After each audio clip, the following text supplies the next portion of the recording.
आप लोगों के जो बिहार शिक्षक भर्ती द्वितीय चरण का जो नोटिफिकेशन है वो बिहार लोक सेवा आयोग के द्वारा जारी कर दिया गया है। तो आप सभी लोगों इस नोटिफिकेशन को बहुत ही ध्यानपूर्वक समझने की कोशिश करिएगा और इस टॉपिक में हम लोग ललित कला सब्जेक्ट के ऊपर हर एक पॉइंट के ऊपर डिस्कस करेंगे। तो चलिए सीधे शुरू करते हैं हम लोग नोटिफिकेशन को। तो ये देखिए, बिहार लोक सेवा आयोग के द्वारा नोटिफिकेशन जारी किया गया है। इसमें ऑनलाइन आवेदन पत्र भरने से संबंधित तिथि एवं जो अन्य निर्देश प्रेषित किए गए हैं उसको आप लोग ध्यानपूर्वक समझने की कोशिश करिएगा। यहाँ पर देखिए बहुत ही इम्पॉर्टेंट पॉइंट रखी गई है। जो निबंध एवं भुगतान प्रारंभ करने की जो तिथि निर्धारित की गई है वो 5 नवंबर 2023 से 14 नवंबर 2023 निर्धारित की गई है। विलंब शुल्क के साथ निबंधन एवं भुगतान की जो अंतिम तिथि होगी वो 17 नवंबर 2023 होगी। ऑनलाइन आवेदन प्रारंभ करने की जो तिथि होगी वो 10 नवंबर 2023 होगी और ऑनलाइन आवेदन भरने की जो अंतिम तिथि होगी वो 25 नवंबर 2023 होगी। अविस्तारणीय है, ये आप लोग ध्यान दीजिएगा। तो ये बहुत इंपॉर्टेंट पॉइंट है कि कल से आप लोगों के आवेदन की प्रक्रिया स्टार्ट हो जा रही है। तो आप लोग आवेदन बहुत ही केयरफुली, आप लोग अच्छी तरीके से आवेदन करिएगा। इसमें जो डॉक्यूमेंट्स लगने वाले हैं उसको आप लोग ध्यानपूर्वक देखिएगा और जो आप लोगों के फॉर्मेट हैं वो पीडीएफ के रूप में आप लोगों को प्रोवाइड करने हैं और किसी प्रकार की हार्ड कॉपी आयोग को प्रेषित नहीं करनी है। और जो भी आप लोगों को हार्ड कॉपी मिलेगी आप लोग अपने पास भी रख सकते हैं। आप लोगों के पास जो ईमेल आईडी, जो मोबाइल नंबर और आप लोगों के जो भी शैक्षिक दस्तावेज हैं उसको बहुत ही केयरफुली अपने जो ऑनलाइन आवेदन की प्रक्रिया है उसमें फुलफिल करिएगा, क्योंकि डॉक्यूमेंट्स वेरिफिकेशन के समय किसी प्रकार की कोई क्यूरीज आप लोगों के न रहने पाए कि आप लोग इस वैकेंसी से वंचित हो जाए। जो कि सबसे इम्पॉर्टेंट पॉइंट है कि आप लोग अपने डॉक्यूमेंट्स को बहुत ही केयरफुली एक ऑथेंटिक कैफ़े से आप लोग जाकर आप लोग फुलफिल करिएगा। तो ये इम्पॉर्टेंट पॉइंट है जो आप लोगों को के निर्देश दिए गए हैं लोक सेवा आयोग के द्वारा। और इसकी जो पीडीएफ है मैं अपने टेलीग्राम पर प्रोवाइड कर दूंगा, आप लोग वहां से अच्छे से वॉच कर सकते हैं या बीपीएससी की जो वेबसाइट है वहां पर जाकर आप लोग इसको डाउनलोड कर सकते हैं।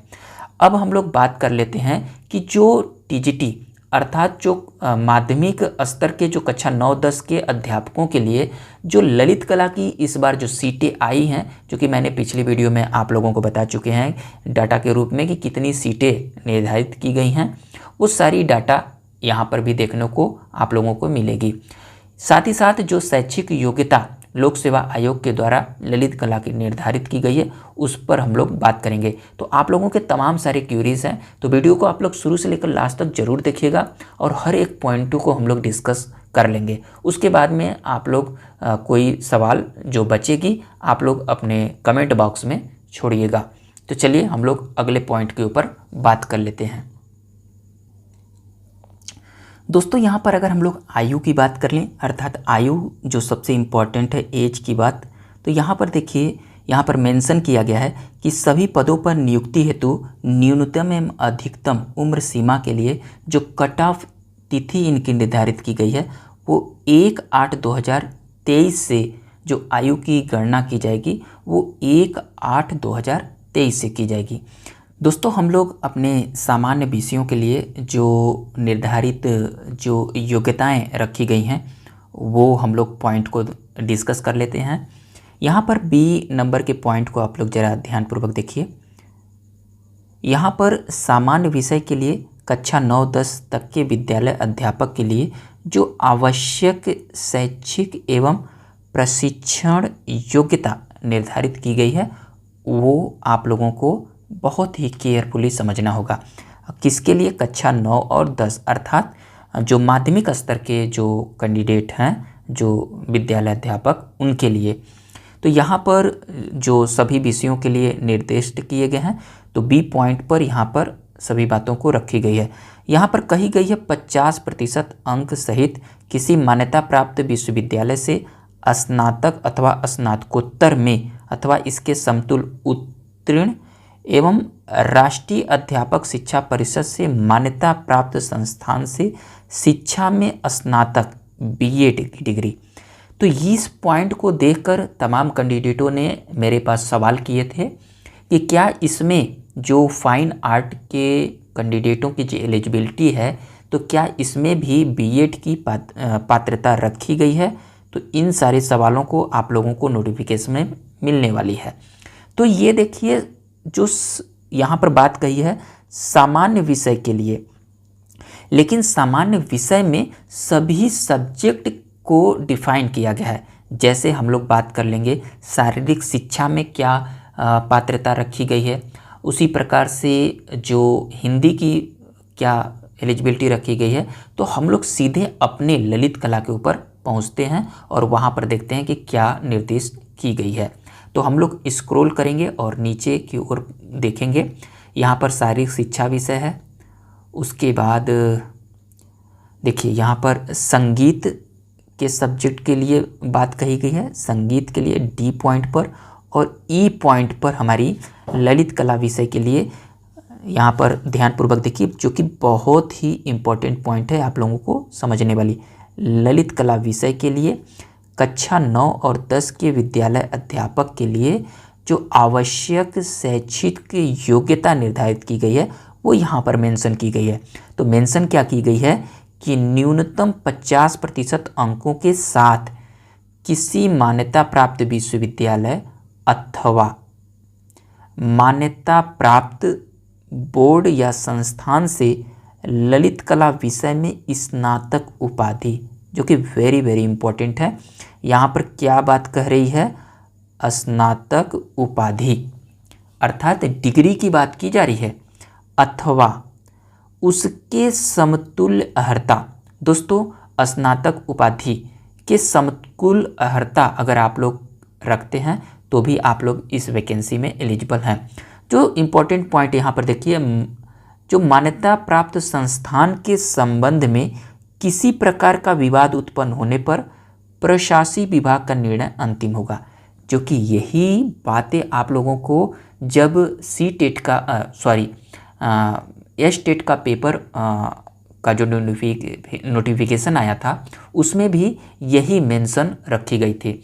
तो आप लोगों के तमाम क्यूरीज थे कि इसकी एलिजिबिलिटी क्या रखी जाएगी और तमाम सवाल भी आए, जो कि मैं आप लोगों को पहले ही वीडियो में बता चुका हूं कि इसकी शैक्षिक योग्यता अगर जो एस-टेट में जो रखी गई है वो आप लोगों को वही ललित कला की एलिजिबिलिटी होगी। और आप लोगों ने विश्वास नहीं किया तो ये देखिए नोटिफिकेशन में सत्य बातें रखी गई हैं जो आप लोगों को ध्यानपूर्वक समझना होगा। तो यहाँ पर जो उपाधि की बात करी है, डिग्री की बात की जा रही है। और हाँ, आप लोगों के सवाल थे कि क्या डिप्लोमा कैंडिडेट भी अप्लाई कर सकते हैं। तो दोस्तों यहाँ पर बात रखी गई है कि स्नातक उपाधि अथवा उसके समतुल्य अगर आपके पास डिग्री है तो आप लोग एलिजिबल हैं। यहाँ पर किसी प्रकार की कोई डिप्लोमा की बात नहीं की जा रही है, लेकिन यहाँ पर बात समझने वाली ये है कि स्नातक उपाधि के समकक्ष वो अर्हता होनी चाहिए। और वो कैसे होनी चाहिए, किसी मान्यता प्राप्त विश्वविद्यालय अर्थात जो संस्थान है, जो एथेंटिक जो बोर्ड हैं उनके माध्यम से वो डिग्री आप लोगों की होनी चाहिए। किसी प्रकार की कोई जिस डिग्री पे विवाद होगा उस डिग्री को शायद दिक्कत आ सकती है। तो इस पॉइंट को आप लोग समझ लीजिएगा। अब रही बात दूसरी कि आप लोगों के तमाम सवाल रहते हैं कि इसमें जो आप लोगों की बात कही जा रही है कि जैसे बीएफए के जो कैंडिडेट हैं वो आप लोग समझ लीजिए।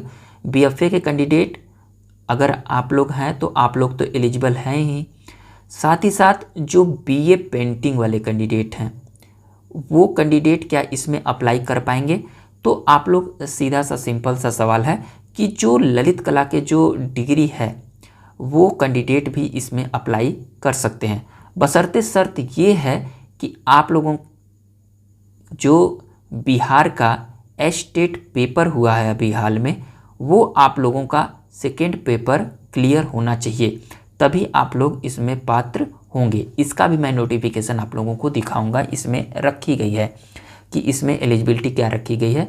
तो आप लोगों के पास बी एस्टेट का पेपर क्लियर होना चाहिए और आप लोगों के पास BFA की डिग्री होनी चाहिए और इसमें 50% मार्क्स आप लोगों के होने अनिवार्य हैं। ये बहुत ही इम्पोर्टेंट पॉइंट है। अब आप लोगों के तमाम क्यूरीज आते हैं कि क्या IGD Bombay art, technical art और तमाम प्रकार की जो डिग्रियां हैं क्या ये, तो नहीं। सवाल ये है कि किसी प्रकार के जो टेक्निकल आर्ट के कैंडिडेट, बॉम्बे आर्ट के कैंडिडेटों को यहाँ पर कोई भी मौका नहीं दिया गया है जिस प्रकार से एस्टेट पेपर में। तो ये आप लोगों की शैक्षिक योग्यता हो गई। तो आप लोगों के सवाल के आंसर मिल चुके होंगे। अब हम लोग बात करेंगे इसके नेक्स्ट पॉइंट के।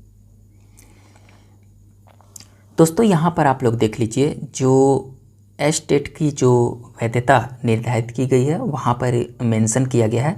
यहाँ पर देखिए, शिक्षा विभाग के अंतर्गत विद्यालय अध्यापक के पद पर नियुक्ति हेतु अनिवार्य अर्हता निम्नवत होगी, जो कि भारत का नागरिक हो। दूसरी पॉइंट पर ये बातें रखी गई है, तीसरी पॉइंट पर ये, और यथा जैसा कि आप लोगों ने देखा कि मध्य विद्यालय के अध्यापकों के लिए CTET पेपर 2 अथवा BTET पेपर 2, अर्थात आप लोग जानते हैं कि जो प्राइमरी लेवल के जो कैंडिडेटों के लिए है वो एलिजिबिलिटी है।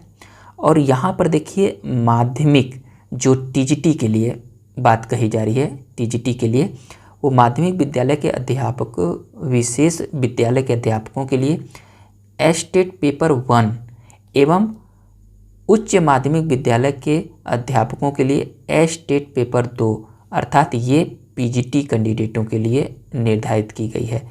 तो ये आप लोग समझ चुके होंगे। नोटिफिकेशन को आप लोग ध्यानपूर्वक, केयरफुली ध्यान दीजिएगा।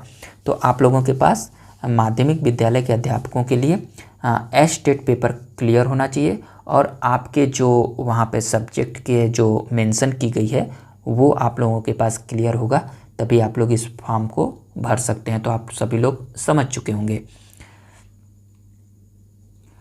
और यहाँ पर देखिए, इनकी जो एथेंटिक वेबसाइट है bpsc.bih.nic.in, और यहाँ पर मेंशन की गई है कि जो घट बढ़ सकती है, जो रिक्तियों का जो संख्या है वो घट बढ़ सकती है, परंतु पूरी तरह से आप लोग इस पर निर्भर मत रहिए, जो आए हैं उसी को आप लोग। दोस्तों फाइनली अब हम लोग माध्यमिक विद्यालय के अंतर्गत जो रिक्तियों की संख्या है वो देखिए। यहाँ पर कक्षा 9-10 के लिए जो विद्यालय अध्यापकों के लिए जो कुल पद आप लोगों को बताई गई है वो 18,877 पोस्ट है, जो कि मैंने पिछली वीडियो में आप लोगों को डाटा के रूप में बताए थे। इसमें जो TGT के अंतर्गत जो सब्जेक्ट दिए गए हैं वो सारे मेंशन किए गए हैं, वो ये सारे TGT के पोस्ट हैं। ये आप लोग ध्यानपूर्वक देखिएगा, ये सारे TGT के पोस्ट हैं। और इसमें हम लोग बात करेंगे अपने ललित कला सब्जेक्ट के ऊपर। तो यहाँ पर देखिए, जब स्क्रॉल करेंगे तो आप 11वें नंबर के पॉइंट पर आप लोग देखेंगे ललित कला रखी गई है। और यहाँ पर जो टोटल जो सीटें मैंने आप लोगों को बताया था 284, इसमें जो अनारक्षित वर्ग की जो सीटें हैं वो 123 हैं। यहाँ पर थोड़ा सा मैं हाईलाइट कर देता हूँ। जो आर्थिक रूप से कमज़ोर हैं वो 25 सीटें हैं। अत्यंत पिछड़े वर्ग के लिए 55 सीटें हैं। पिछड़ा वर्ग के लिए 31 सीटें हैं। अनुसूचित जाति के लिए 46, अनुसूचित जनजाति के लिए 2 और पिछड़े वर्ग की महिलाओं के लिए 2 सीटें यहाँ पर निर्धारित की गई है। टोटल सीटों की संख्या जो है 284 है, जो कि मैंने पिछले डाटा में आप लोगों को बताया था। और आप लोगों ने तमाम सवाल किए थे कि ये डाटा कहाँ से। तो मैं जो भी आप लोगों को प्रोवाइड करता हूँ, एक एथेंटिक न्यूज़ प्रोवाइड करता हूँ, एथेंटिक डाटा प्रोवाइड करता हूँ। तो ये चीज़ें आप लोग देख लीजिए। मैं 1 मंथ बिफोर आप लोगों को सारी न्यूज़ बता चुके हैं। साथ ही साथ वहाँ पर मैंने मेंशन भी किया था कि किस टाइम आप लोगों के नोटिफिकेशन आएंगे और एग्ज़ाम की डेट क्या होने वाली है। सारी बातों को मैंने डिक्लेयर कर दिया था कि, और उसी के परिप्रेक्ष्य के अनुसार ये सारी चीज़ें हो भी रही हैं और डाटा भी आप लोगों ने देखा। अब यहाँ पर जो महिलाओं के क्षैतिज आरक्षण हेतु जो कोटियों के लिए जो सीटें निर्धारित की गई उसको भी हम लोग जरा देख लेते हैं। देख लीजिए ध्यानपूर्वक, जो महिलाओं के क्षैतिज आरक्षण हेतु जो कोटिवार जो सीटें निर्धारित की गई है वो भी बहुत इंपॉर्टेंट सीटें हैं। देखिए, अनारक्षित वर्ग के लिए 48 सीटें, आर्थिक रूप से कमज़ोर के लिए 2 सीटें, वहीं पर अत्यंत पिछड़े वर्ग के लिए 18 सीटें और पिछड़ा वर्ग की महिलाओं के लिए 11, अनुसूचित जाति महिलाओं के लिए 15, टोटल 94 सीटें जो हैं ये महिलाओं के लिए आरक्षित सीटें हैं। तो यहाँ पर ये ध्यानपूर्वक आप लोग देख सकते हैं। यहाँ पर दिव्यांगों होती जो सीटें निर्धारित की गई हैं वो दृष्टिबाधित के लिए 9 सीटें हैं और स्वतंत्रता सेनानी के लिए 2 सीटें हैं। तो ये आप लोग सीटों के जो डाटा थे वो आप लोगों ने देख लिया। यहाँ पर इनके सारे श्रेणीवार वेतन और इनकी जो गाइडलाइन है वो सारी दी गई है। आप लोग मेंशन आप लोग अच्छे से देख सकते हैं। तो ये कुछ इम्पॉर्टेंट पॉइंट है जो नोटिफिकेशन में आप लोगों को बहुत ही इम्पॉर्टेंट है, उसको आप लोग देख चुके हैं। अगले टॉपिक में हम लोग इस पॉइंट पर बात करेंगे कि इसके जो सब्जेक्ट को किस प्रकार से मॉडिफाई किया जाएगा और सब्जेक्ट में आप लोगों को क्या क्या पढ़ने हैं हम लोग एक नेक्स्ट वीडियो में देखेंगे, क्योंकि ये वीडियो बहुत लंबी होने वाली है। तो आज के टॉपिक में हम लोग यहीं पर रखेंगे और आप लोग स्टडी मटेरियल के लिए आप लोग चैनल को सब्सक्राइब करें और किसी प्रकार की कोई क्यूरीज है तो कमेंट बॉक्स में कमेंट करिए और मेरे इंस्टाग्राम और टेलीग्राम का लिंक वीडियो के डिस्क्रिप्शन में है, वहाँ से आप लोग जाकर वॉच कर सकते हैं। तो आज की वीडियो को हम लोग यहीं पर रखते हैं। वीडियो पसंद आए तो प्लीज़ लाइक करिएगा और अधिक से अधिक दोस्तों में शेयर करिएगा। तो आज के टॉपिक में बस इतना ही। थैंक यू दोस्तों।